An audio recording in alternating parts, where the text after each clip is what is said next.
గాయం చూసి గాయాల పొడవాళ్ళు అనుకుంటారు చాలా మంది బద్మాషగాళ్ళు. దునియా మీద ఏం నడుస్తుందో దాని మీద నజరేస్తుంటారు.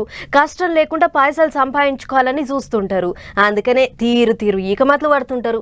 చిన్న చిన్నవి కాదు, మళ్ళా పెద్ద పెద్ద ఏషాలు కడుతుంటారు. ఇక గి బద్మాషగాని లెక్కన ఆగో ముగ్గురు నలుగురు ఉన్నట్టున్నారు కదా చూస్తుంటే.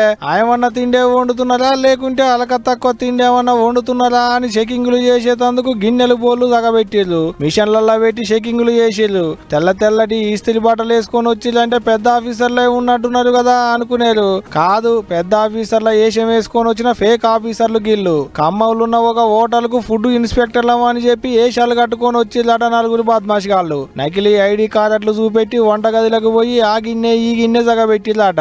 అదెట్టుంది ఇదెట్టుందని వంట ఉండేటోళ్లను వడ్డించేటోళ్లను అందరిని బెదిరించిర్రు. ఆఖరికి హోటల్ నడిపించేట ఆయనను కూడా పక్కకు పట్టుకపోయి బేరసారాలు చేసిలాట. ఏం తక్కువ 2 లక్షలకు మీదనే ఇయ్యాలని బెదిరించిలాట.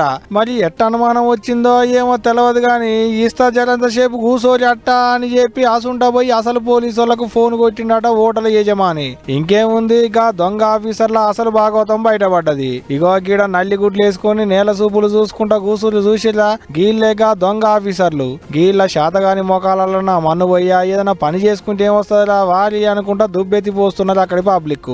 ఏదైతే గాని బగ్గ మొబైల్ అబ్బాకిస్ వంటి వాళ్ళు దునియా మీద సందు దొరికితే చాలు ఎవరినెట్ట మోసం చేయాలనా అని చూస్తున్నట్టే తయారైతున్నారు. మరి మామూలుగానే ఊకోరు మన పోలీసు వాళ్ళు. ఇటువంటి కథలు పడుకుంటా దొరికితే ఊకుంటారా? తాతలకు తలవాళ్ళు గట్టిగానే పోస్తారు కావచ్చు ఇలా మా పడికి.